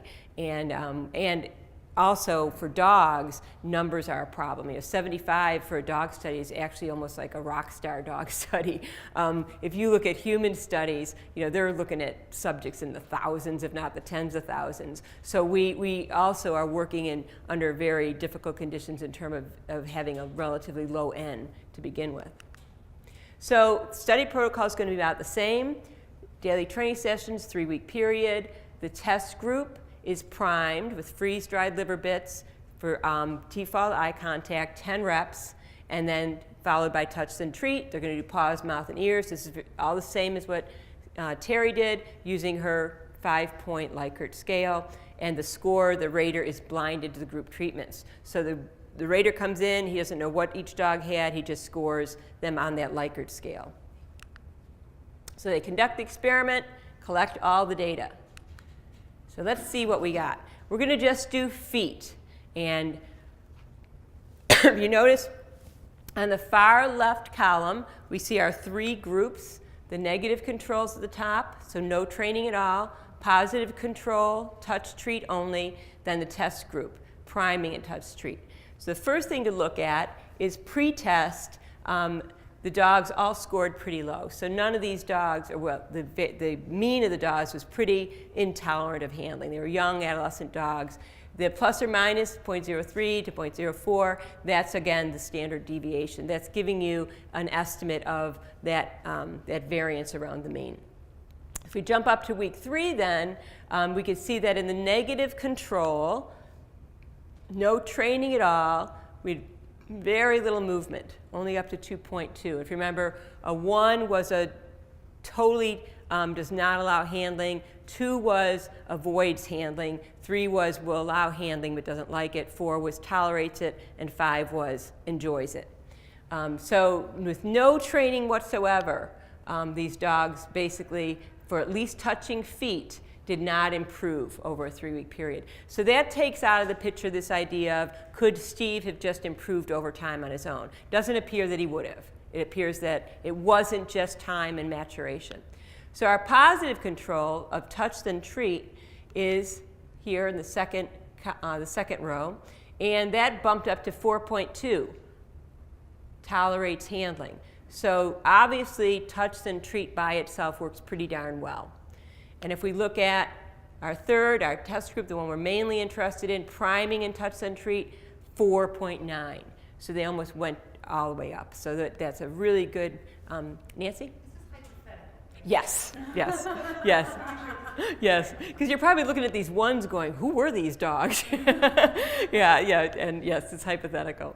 Linda? Yes. Paul? The fact that the week 2 number in the priming group, the week 2 number and the week 3 number are almost the same.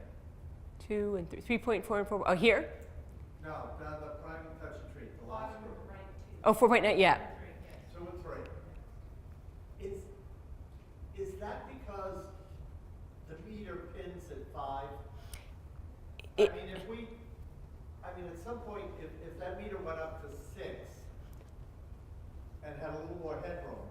Yeah, that's one consideration, definitely. The other is you could look at it that it works faster. Because the 5, if you measure. You got to that 4.9.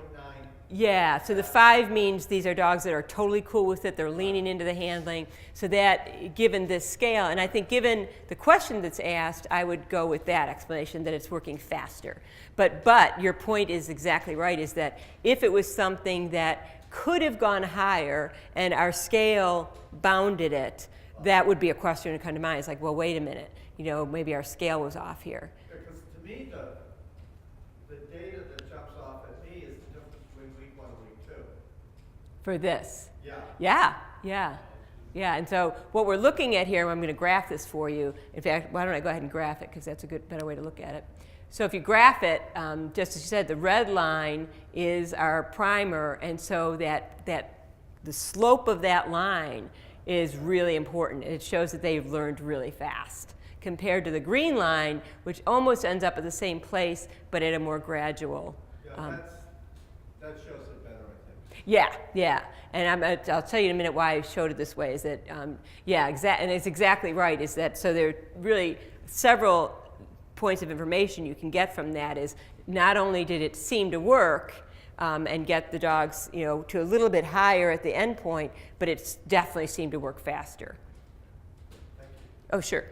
So, sorry. I thought that was going to come later. So you don't get a snack. Never mind on that part. Okay, so if we look at this, you would say, okay, I can make conclusions from this. But in actuality, we're going to go back to that whole stats thing. And in actuality, this graph is still missing something.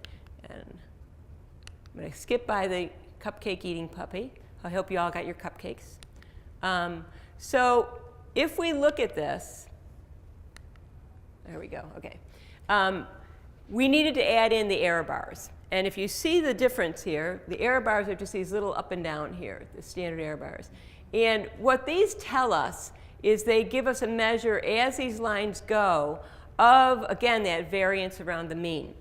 And this is, again, hypothetical data. If I had seen this kind of data with the subjective studies that I worked on for the pet food companies, with these little tiny error bars, I would have been just like jumping over the moon. Those are very tight error bars. More typically, you'll see pretty wide error bars because dogs are all over the map in their variance. And if those error bars overlap between the lines, like they almost do right here, and they certainly should in the beginning because there's no treatment yet, that tells you, just eyeballing it without doing any statistical analysis or test yet, that you're probably not going to see a difference. And that's where, if you just see someone reporting something with just lines, your little bell should go off and say, this is suspect, I need to see those error lines. Because if there's huge amounts of variance around each of those means, and they're overlapping, that tells you there really might not have been a difference. So let's look at what these results do tell us, though. The first on the blue line is our negative control. Those are dogs that nothing was done to. So dogs with neither priming nor training did not show significant improvement in feet handling, because we're just looking at feet now, scores over the study period. So that's a really cool thing to learn right there. You could say, we didn't do anything, and they don't just grow out of not liking being handled. Again, the practical application of this for trainers, we've all heard this. Oh, I think he'll just outgrow it. He'll let me do this when he's older. No, this data does not suggest that. So that's good information. Over time, not doing nothing did not improve their tolerance of handling. The other thing that we can see is, again, looking over time. So this is basically following each line from its beginning point, from its baseline to its end point. So we're not comparing lines at all yet. So if you look at the red line, let's look at the green line first. The green line is our touch and treat only. We would expect that to have an effect, and it did. So the dogs that went from baseline around 1 point something up to almost 4.0, 4 point something, those dogs did improve as well. So we could say dogs trained with either touch and treat alone or with priming, which went even faster, showed significant improvements in feet handling tolerance over a 3-week study period. This is where verbiage becomes really important. So there's a statistical test that we can do. It's called repeated measures. And what repeated measures does, it gives us answers of change over time within each group. So how dogs with no treatment changed over time, how dogs with just touch and treat changed over time, and how dogs with priming and touch and treat changed over time. Give us answers about that. Is there improvement over time without even comparing the 3 groups? The question? Would you please explain the error line again? The error line. Okay, so each error line, these are standard errors. So remember we talked about how dogs vary. So in this case, so if the mean, the average for this group, and week 2, the average for dogs that were primed and touch and treat, the average score was like 4.9. So they were doing very well. But some dogs had a score of actually much lower than what these error bars, because these are a square root. But some dogs had scores of like a 4, or maybe even a 3.6, or maybe I couldn't have a 5. There's our bounding effect again. So this bar shows you how much dogs varied in that week for that measure. And if they varied a ton, if some dogs didn't improve at all and some dogs went right to the top, what that tells you is it might not have been the treatment. It might just be dogs. And so that's why that's so important, is to always look at your lines compared to or are relative to the error bars. Yeah, so think of that as giving you a measure of the noise. So the bigger they are, the more noise. The littler they are, the less noise. Yeah, exactly that way, exactly, yeah. Okay, so the first thing that we need to know, there was change over time in dogs who were in our positive control, which were just touch and treat, and in our actual treatment group. That's all good information. But oftentimes in the literature, it's relatively easy to show change over time when you're not comparing groups. And the reason is that those error bars stay the same because it's the same group. So you're not comparing groups among groups, you're just comparing within group. And if you did blocking, you've got that going on to help you as well. So it's relatively easy and pretty common to see change over time. But what is really most important is to see change between the groups, among the groups, rather than over time. So the next comparison we do statistically is to compare the black arrows there show you the comparisons we're doing. This is still repeated measures, but now we're saying, do the groups differ? Basically it's like saying we're going to take an average over the whole time period and find out, do the groups differ? What it's really comparing is slopes. It's saying, is one slope of a line different than another? So the first part, dogs who were trained with touch treat alone were significantly higher scoring for feet handling scores than dogs who had no training. So compare the negative control had nothing to touch then treat. So this you could say, oh good, touch then treat works. We don't have to have priming with it. Touch then treat does improve feet handling when it's compared to doing nothing. We also know that dogs who were trained with touch then treat, priming and touch then treat, had significantly better feet handling scores than dogs who had nothing. That's pretty obvious. Compare the red line to the blue line. But what's really cool is that it also improved feet handling over 3 weeks when compared to touch treat alone. For this hypothetical study, that is the most important outcome, is that priming does seem to improve dogs' rate of learning with touch then treat. So that's what we would learn from these results, is that not only is it better than doing nothing, it is better than doing touch treat alone. So the conclusions we'd make from this study were that including priming prior to touch treat training for teaching feet handling tolerance to young adult dogs significantly improved handling scores over a 3-week training period when compared to no training or training without priming. And the reason that is so verbose and so long is because scientists are really careful about what they apply the results to. So let's look at that in detail. The first part of that statement is that you're going to identify what you were studying. We were studying the effects of priming prior to touch then treat training, and in this case we're just looking at the feet results. So that's, in your conclusion, that's first and foremost. This is what we were studying. The second part, young adult dogs. So if we're going to apply this to the population, we're not going to say it's all dogs. We know that young adult dogs, but this is probably most relevant to people because it's young adult dogs who we're working with in terms of tolerance of handling. And then significantly, there's the statistics that we did, improved handling scores over a 3-week training period. So we make sure we put in there how long it took and when compared to no training or training without priming. So we put in our controls as well. Nancy? Is there a standard for using the word significant?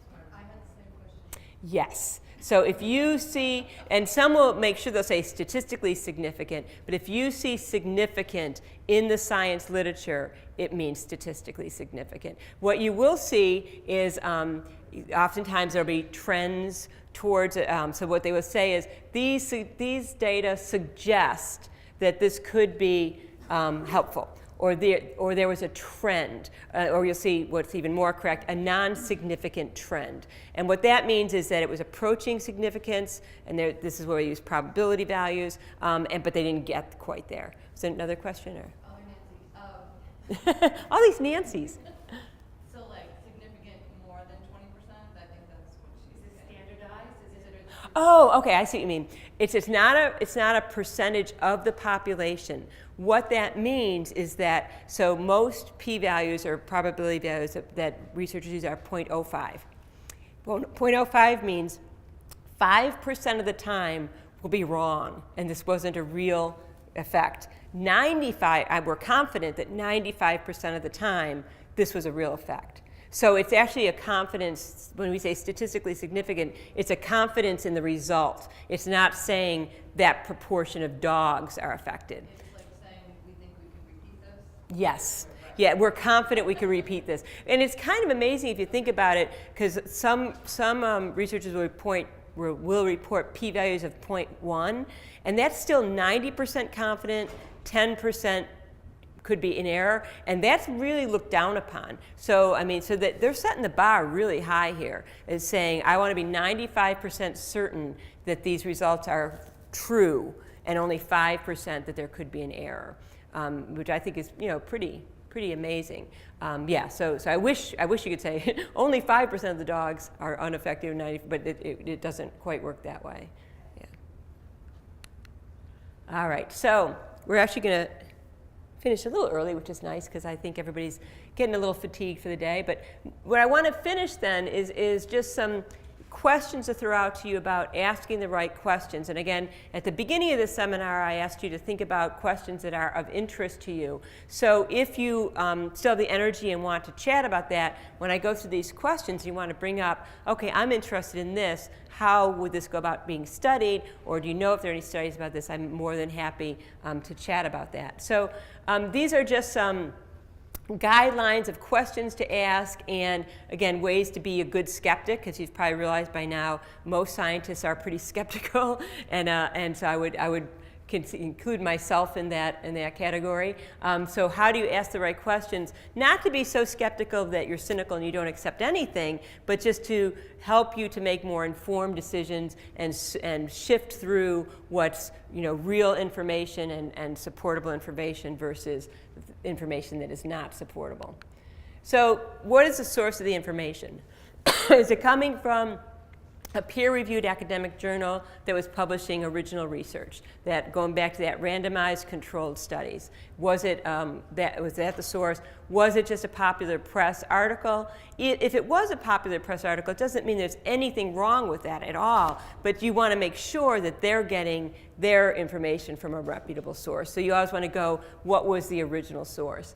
Websites and blogs, again, there are many amazing websites and blogs available today that are based upon science, that have good information, that write that information to a level that's accessible and understandable to the public. You just have to kind of do your homework and make sure that you're selecting sites that actually are science-based or evidence-based.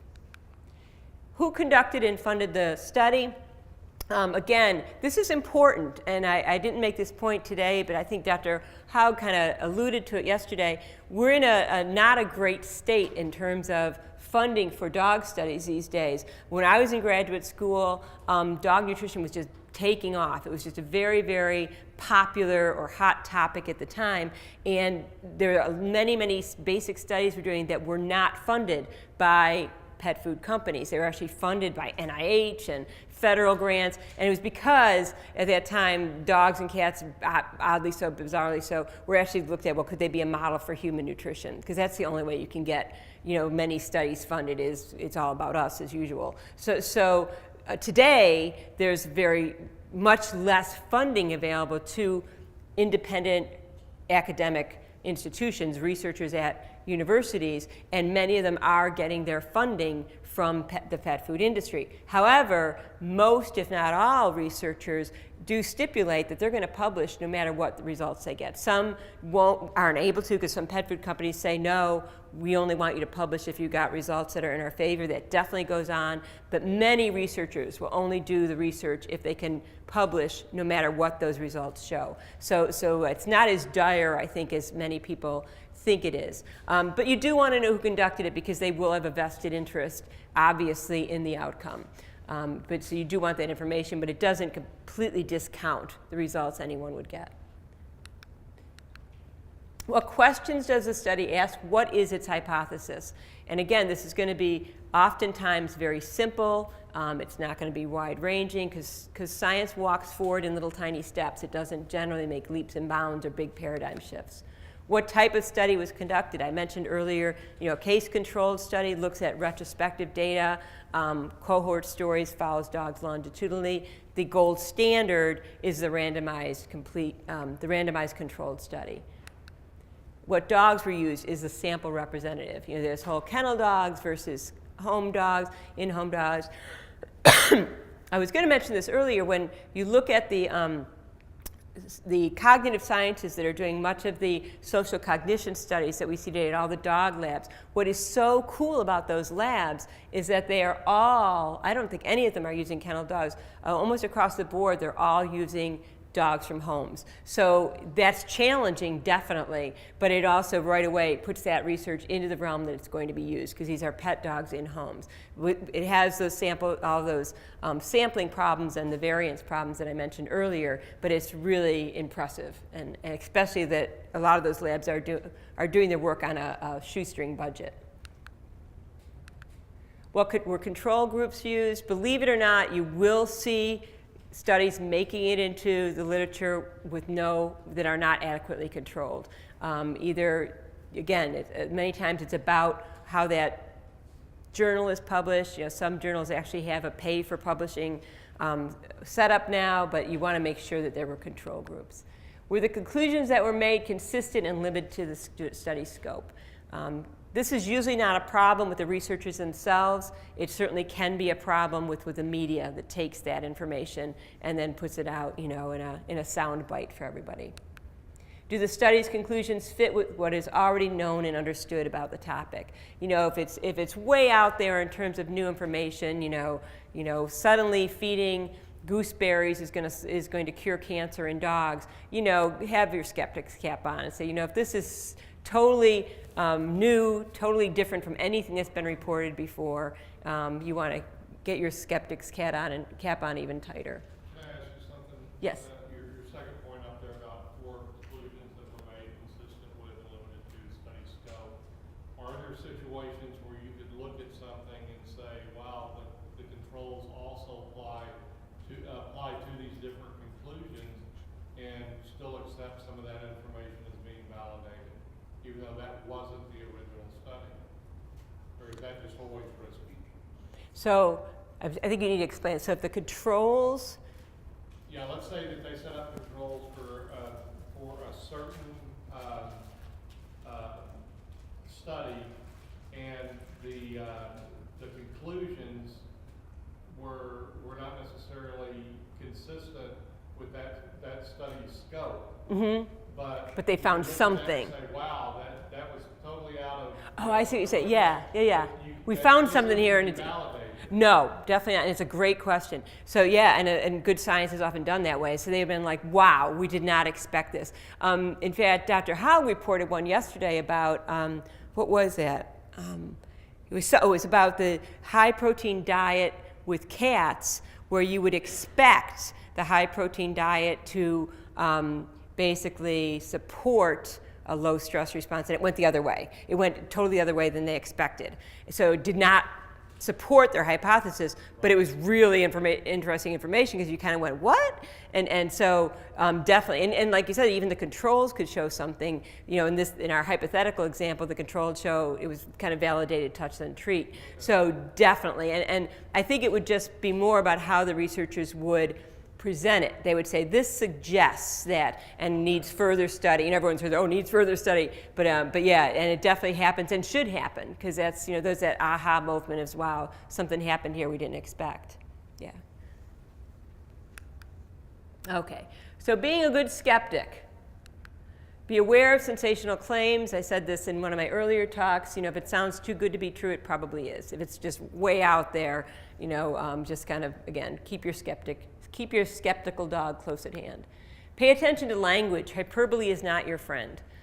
So, you know, again, if you're hearing wild claims or extravagant language, you know, ratchet back a little bit. We are very susceptible to that, because we're very emotionally attached to our dogs. We want to believe that there is going to be a magic pill for cancer or for, you know, any myriad of problems our dogs get. So we're very susceptible to these hyperboles. Avoid mass media and marketing as sources of information. I didn't touch on this too much in this class, but marketing in the pet food industry especially, and less so in behavior and training, but marketing is again, it's kind of like hyperbole. It's generally not our friend, because marketing people are they're a totally different animal than the nutritionists and the research people, and they're not very concerned about truth oftentimes.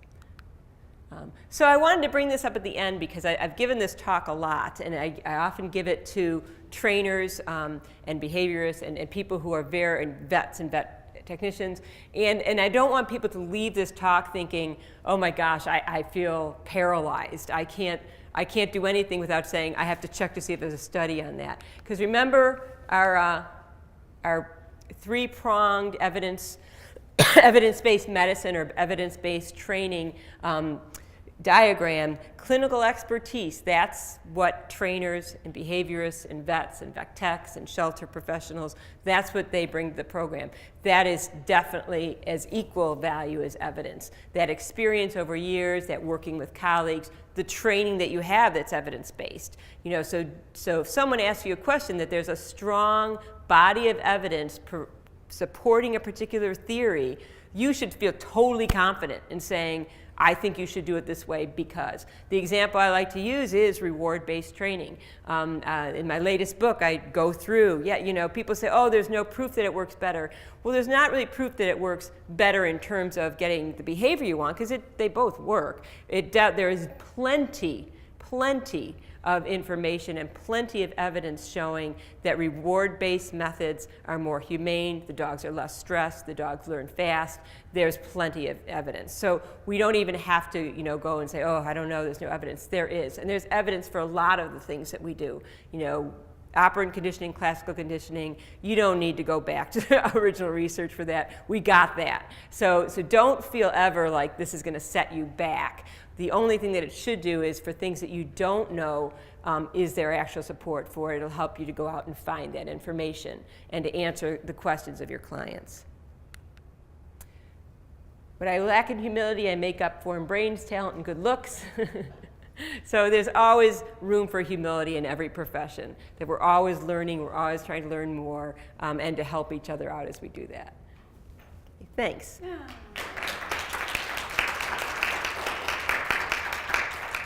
So were we supposed to go to 4 or 4:30? I wasn't even sure. 4:15, I think, was the new adjustment. Okay, okay. So again, I know everybody's been a long 3 days. I'm more than happy to chat with you if you want to stick around for a few minutes. Otherwise, thank you very much, and I hope I see all of you again.